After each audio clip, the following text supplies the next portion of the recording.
Hello दोस्तों, कैसे हैं आप सभी। मैं हूं डॉक्टर आसिफ और आप अपने channel pharm ED by doctor Asif where pharmacy made easy. जी हाँ, हम यहाँ फार्मेसी को एकदम आसान बना के पढ़ते हैं। हम पढ़ रहे थे फार्मास्यूटिक्स के 5th चैप्टर जो कि है सेमी सॉलिड डोसेज फॉर्म। ठीक है, उसमें भी हम सारे टॉपिक्स को लगभग कवर कर चुके हैं। आप इस प्लेलिस्ट में आपको सारे लेक्चर्स सीरियल वाइज से आपको मिल जाएंगे। लास्ट आज इसमें लेक्चर पढ़ा है जो है सपोजिटरीज एंड पेसरीज। ये अपना सेमी सॉलिड डोसेज फॉर्म या कह सकते हैं कि अपना 5th चैप्टर का जो है लास्ट टॉपिक है। तो आज के लेक्चर में इन दोनों चीज़ों को, छोटे से टॉपिक है लेकिन इंपॉर्टेंट है आपके एग्जाम से बेसिस से, तो हम इसको आज कवर करेंगे। तो आइए शुरू करते हैं। सबसे पहले देखेंगे क्या सपोजिटरीज के डेफिनेशन क्या है, मतलब हम इसको डिफाइन कैसे करेंगे। ठीक है, तो आइए शुरू करते हैं।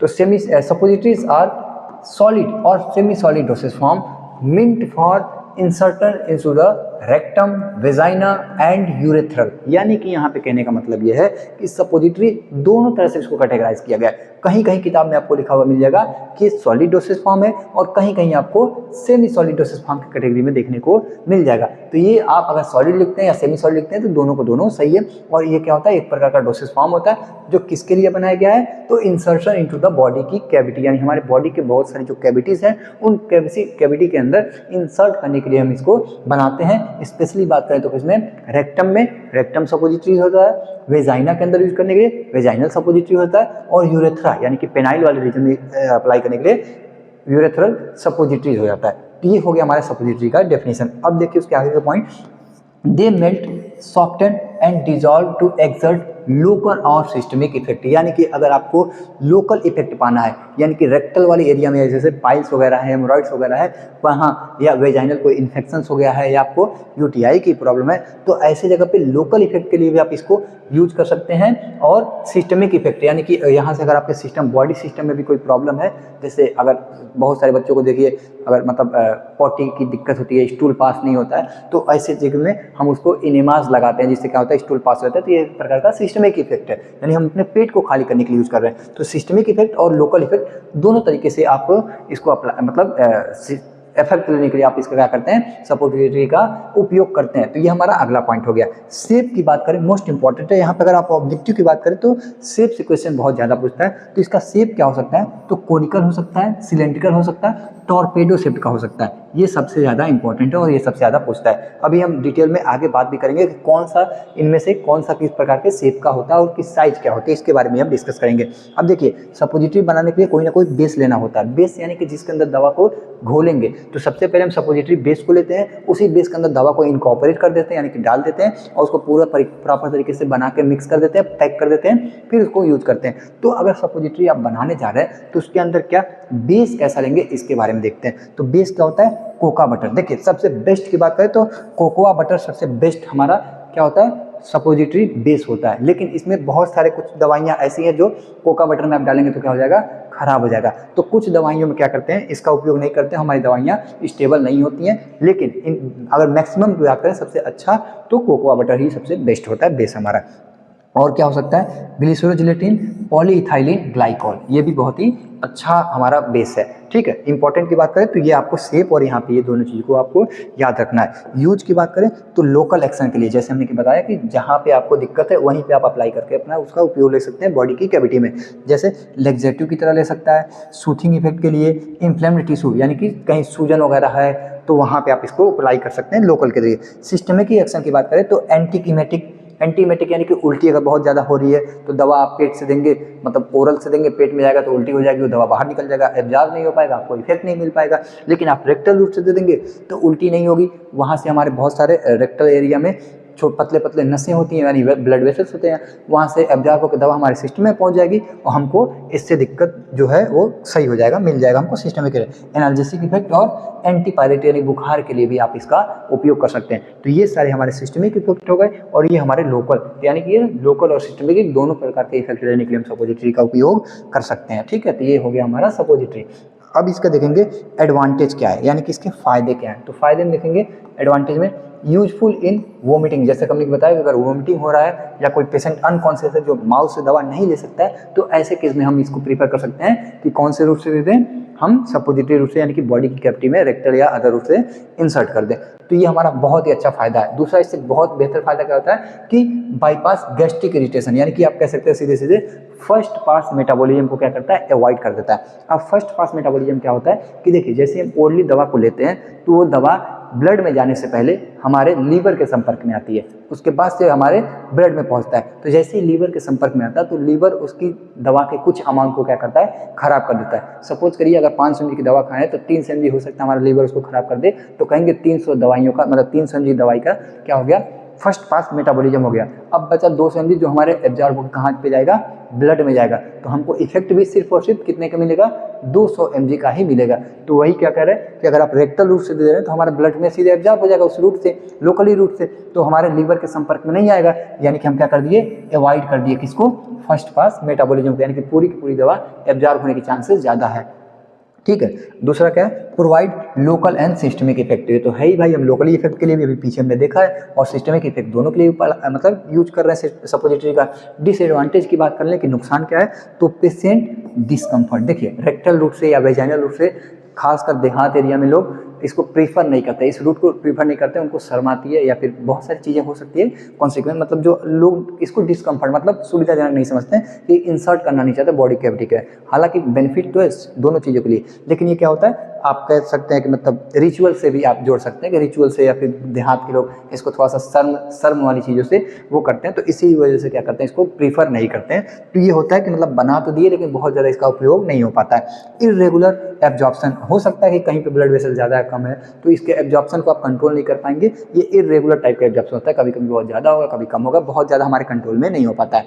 और सबसे इंपॉर्टेंट बात क्या है यहाँ पे, storage problem due to melting. देखिए जैसे हमारे बॉडी के संपर्क में आता है वो हमारा सपोजिटरी मेल्ट हो जाता है, और ये बहुत ही अच्छी चीज़ है, जितने अच्छे से मेल्ट हो जाएगा वो हमारे लिए उतना ज़्यादा अच्छा रहेगा, अच्छे से इफेक्टिव होगा। तो ये तो अच्छी चीज़ है, लेकिन स्टोरेज पे कभी कभी अगर उसका टेम्परेचर बदल गया तो अपने पैकेट में या फिर जहाँ पे आप उसको स्टोर किए वहाँ पे क्या हो सकता है, खराब हो सकता है। तो ये भी हमारा क्या हो जाएगा, एक प्रकार का डिसएडवांटेज हो जाएगा। तो ये हमने देख लिया किसका, सपोजिटरी का। सेम टू सेम ऐसे ही क्या होता है, पेसरीज भी होता है। एक कह सकते हैं कि ये अलग कैटेगरी नहीं है लेकिन हमारे सिलेबस में अलग से दिया तो हम इसको अलग से ही पढ़ लेते हैं। सेम टू सेम जो एडवांटेज डिसएडवांटेज वहाँ पे आप पढ़े लगभग सेम वहाँ पे भी है। तो पेसरीज आर सेमी सॉलिड या कह सकते हैं semi solid medicated dosage form meant for inserter into the vagina. देखिए सपोजिटरी में सारी चीज़ें आ जाएंगी, अगर लेकिन स्पेशल अगर कह दें कि सिर्फ और सिर्फ वेजाइना में यूज करना है सपोजिटरी, तो उसको क्या कह देते हैं हम, पेसरीज कह देते हैं। ठीक है, तो ये हो गया हमारा पेसरीज। दे मेल्ट और dissolve to release the drug. और ये क्या होती है, जैसे हमारे बॉडी के यानी कि वेजाइना में इंसर्ट करते हैं तो उसके बॉडी के टेम्परेचर के अगर संपर्क में आते हैं उसके पीएच को मेंटेन करता है, उस पीएच पे आते ही क्या कहते हैं वो मेल्ट हो जाती है और उसके अंदर जो दवा होता है वो रिलीज होकर हमारे ब्लड में पहुंच जाता है और हमको इफेक्ट देता है। इसमें भी हम शेप की बात कर लें तो यूजुअली कौन से शेप के होते हैं, तो ग्लोबुलर शेप के हो सकते हैं, कोन शेप के हो सकते हैं, या फिर ओविड शेप के हो सकते हैं। ठीक है, बेस की बात करें तो सेम वही बेस यहाँ पे भी है क्योंकि ये भी एक प्रकार का सपोजिटरी है। ठीक है, तो कोकोआ बटर जैसे हमने पिछले स्लाइड में देखा था, और पीईजी बेस यानी कि पॉलीइथाइलिन ग्लाइकॉल, अभी पीछे हमने देखा था, ये दोनों बेस्ट होती हैं बेसिस। ठीक है, बेस क्या होता है अभी हमने बताया है। ठीक है, used as anti fungal, antiseptic और कॉन्ट्रासेप्टिव। देखिए एंटी फंगल यानी कि फंगल इन्फेक्शन बैक्टीरिया वगैरह जो होती हैं, एंटीसेप्टिक यानी बैक्टीरिया वगैरह, या फंगल कह सकते हैं, एंटी फंगल की तरफ यूज करते हैं यानी कि बैक्टीरिया जो होती हैं या फिर वायरस जो होती हैं हमारे वाइजाइनल, क्योंकि वो थोड़ा सा कह सकते हैं कि चिपचिपा वाली चीज़ें हैं तो वहाँ पे थोड़ा सा लिक्विड वाली चीज़ होती है और वहाँ पे बैक्टीरिया लगने के चांसेस ज़्यादा होती हैं। तो ऐसी जगह पे क्या करते हैं हम इसको अप्लाई कर सकते हैं। तो यानी हमको अगर बैक्टीरियल इन्फेक्शन है हमारे वेजाइनल वाली एरिया में, या तो बैक्टीरिया मतलब सॉरी या अगर फंगल वाले इन्फेक्शन है हमारे वेजाइनल एरिया में, तो एंटी फंगल क्रीम्स भी आते हैं, उसको आप यूज़ कर सकते हैं, या फिर इंसर्ट करने के लिए कैविटीज़ में वो भी आती हैं। और एंटीसेप्टिक यानी कि बैक्टीरिया से लगा होता है आप एंटीसेप्टिक यूज कर लीजिए। और कॉन्ट्रासेप्टिव यानी कि गर्भ निरोधक गोलियाँ, कॉन्ट्रासेप्टिव भी बहुत सारी होती हैं जो आप इसको वेजाइनल के तरीके से लेते हैं तो और बेहतर एब्जॉर्ब होती है और हमारे कॉन्ट्रासेप्शन का बहुत ही अच्छे से काम करती है, यानी कि एबॉर्शन में ये बहुत ही ज़्यादा काम आती है। ठीक है, तो आप इसको ओरली भी आती हैं लेकिन वेजाइनल के थ्रू भी आप ले सकते हैं, वेजाइनल टेबलेट्स भी और आती हैं इसके क्रीम्स वगैरह भी। ठीक है, तो ये भी एक प्रकार का सपोजिटरी है। देखिए इसके एडवांटेज क्या है, तो suitable when oral route are not possible. देखिए अगर ओरल रूट से कोई दवाई नहीं दे सकते हैं, कहने की बात यह है कि अगर उल्टी हो रही है, अनकॉन्शियस पेशेंट है या फिर कोई और दिक्कत है कि आप सिस्टमिक दवा नहीं दे सकते ओरली रूट से, तो आप इसको प्रीफर कर सकते हैं। या तो एब्जॉर्प्शन बेहतर करना हो तो भी प्रीफर कर सकते हैं, और ये भी क्या कर सकता है, लोकल और क्या कह सकते हैं सिस्टमिक इफेक्ट के लिए काम ले सकते हैं। Provide local action in vaginal infection, यानी कि वेजाइना में अगर इन्फेक्शन हुआ है तो पूरे सिस्टम को इन्वॉल्व करने की क्या जरूरत है, हम सीधे सीधे वेजाइना में यूज कर लेंगे, वहाँ पे क्या होगा, दवा का एब्जॉर्प्शन होगा और हमको ट्रीटमेंट से बहुत ही अच्छे से फायदा हो जाएगा।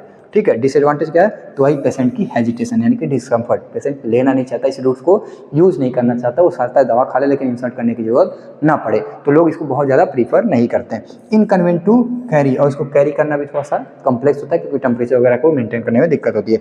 मे काज लोकल इरिटेशन और लीकेज। देखिए लगाने के बाद कोई जरूरत नहीं है कि एब्जॉर्ब हो गया, मेल्ट, पहली बात तो हमारे बॉडी पर टेम्परेचर में जाने के बाद वो मेल्ट करेगा, तो मेल्ट करने के बाद कुछ मात्रा उसका बाहर भी जा सकता है और कुछ मात्रा वेजाइना के अंदर भी जा सकता है, तो लीकेज की प्रॉब्लम हो सकती है। और कुछ क्रीम या कुछ ऐसे टेबलेट्स भी होते हैं जिसको लगाने के बाद हमको बहुत ज़्यादा अगर उसके सेंसिटिविटी को दिक्कत दे दे तो हो सकता है क्या हो, इरिटेशन भी हमको कॉज करे, तो ये दिक्कतें हमको देखने को मिल सकती हैं, तो ये हमारा क्या हो जाएगा, डिसएडवांटेज। अब देख लेते हैं सबसे लास्ट और इंपॉर्टेंट पॉइंट कि इन दोनों में क्या है, शेप और साइज की थोड़ी सी बात कर लेते हैं, जहाँ से क्वेश्चंस ऑब्जेक्टिव टाइप के क्वेश्चन बहुत ही ज़्यादा पूछे जाते हैं। तो देखिए रेक्टल सपोजिटरी, यानी कि अगर रेक्टम में यूज करना चाहते हैं तो उसको क्या कहते हैं, रेक्टल सपोजिटरीज। ठीक है, इसके अगर एडल्ट डोज की बात करें तो कितना होता है, 2 ग्राम, यानी 2 ग्राम तक यूज कर सकते हैं, ये ऑफिशियल है, आपको याद करना है।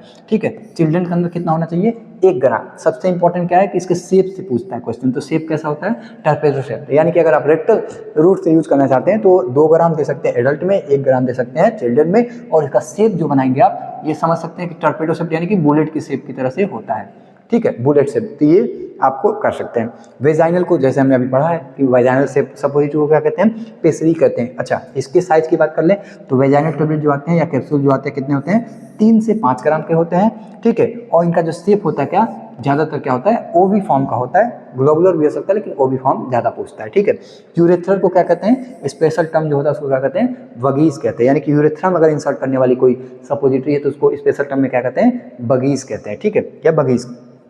मेल में क्या देते हैं, 4 ग्राम तक हो सकता है, फीमेल में 2 ग्राम हो सकता है, और लेंथ की बात करें तो 60 से 50 करता है, आपके पेनहाइलर रीजन में यूज करें तो यूरेथ्रा के अंदर ऐसे यूज कर सकते हैं। फीमेल के अंदर यूरेथ्रा छोटा होता है इसलिए इसमें 2 ग्राम, मेल के अंदर यूरेथ्रा बड़ा होता है इसलिए 4 ग्राम यूज कर सकते हैं। पेंसिल शेप का ये होता है। ठीक है, पेंसिल यानी कि जो हमारा ये जो पेंसिल है इसी शेप का होता है, इसको लेके हमको यूरेथ्रा के अंदर इंसर्ट कर लेना होता है। ठीक है, नेजल वाली भी सपोजिटरीज आती हैं क्योंकि ये भी हमारी कैविटीज़ हैं, और ईयर कोन्स, ये सारे भी आते हैं, तो इनसे ज़्यादा क्वेश्चन नहीं पूछता, लेकिन हम लोग देख लेते हैं। वेट क्या है, 1 ग्राम, और लेंथ हो सकता है 9 से 10 सेंटीमीटर, और इसका भी 1 ग्राम वेट हो सकता है। सिलेंड्रिकल शेप का ये होता है, और बुलेट शेप का हमारा कौन सा होता है, ईयर कोन्स होता है। तो ये हमारा हो गया पूरा इन सपोजिटरीज के हमारे साइज और शेप। आप चाहें तो इसका स्क्रीनशॉट ले सकते हैं, इंपॉर्टेंट है ये पूरा का पूरा टेबल इंपॉर्टेंट। अगर उसमें भी इंपॉर्टेंट की बात कर ले तो ये ऊपर के जो 3 हैं इन्हीं से क्वेश्चन पूछता है ज़्यादातर, और उसमें भी और इंपॉर्टेंट की बात करें तो कौन सा, टर्पेडो शेप और इसके साइज की बात करती है।